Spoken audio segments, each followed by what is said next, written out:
Monday morning. வீக்கெண்ட்ல நல்லா ரிலாக்ஸ்டா இருந்துட்டு மண்டே வந்துட்டா போதும் நம்மளுக்கு பரபரப்பாயிரும். பிரேக்ஃபாஸ்ட்லாம் முடிச்சிட்டு சரி லஞ்சுக்கு சொரக்கா கூட்டு பண்ணலான்னு சொல்லி ஸ்டார்ட் பண்ணியாச்சு. அம்மா கிட்ட ரெசிபி கேட்டா அவங்க ஒரு மெத்தட்ல சொன்னாங்க.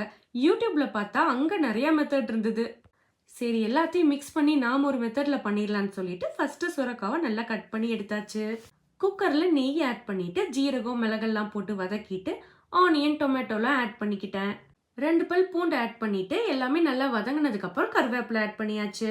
நான் செஞ்ச ரெசிபிக்கு சிறுபருப்பு ஆட் பண்ணிக்கிட்டேன், அதாவது மூங் தால்.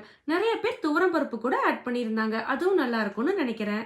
தேவையான அளவு சால்ட் அண்ட் வாட்டர் ஆட் பண்ணி பருப்பு கொஞ்சம் வேக விடுங்க. லாஸ்ட் ஸ்டெப்ல நம்ம சுரக்காவை ஆட் பண்ணிக்கணும். 2 விசில் விட்டா போதும், டேஸ்டியான சுரக்கா கூட்டு ரெடி ஆயிடுச்சு. ஒரு விஷயம் என்னன்னா, நான் காய்கறி சாப்பிட்டு பழகவே இல்லை. ஆனா ஆதி பிறந்ததுக்கு அப்புறம் அவன் முன்னாடி எதுவும் ஒதுக்கிட கூடாதுன்னு சொல்லி ஒவ்வொன்னா சாப்பிட்டு பழகிட்டு இருக்கேன்.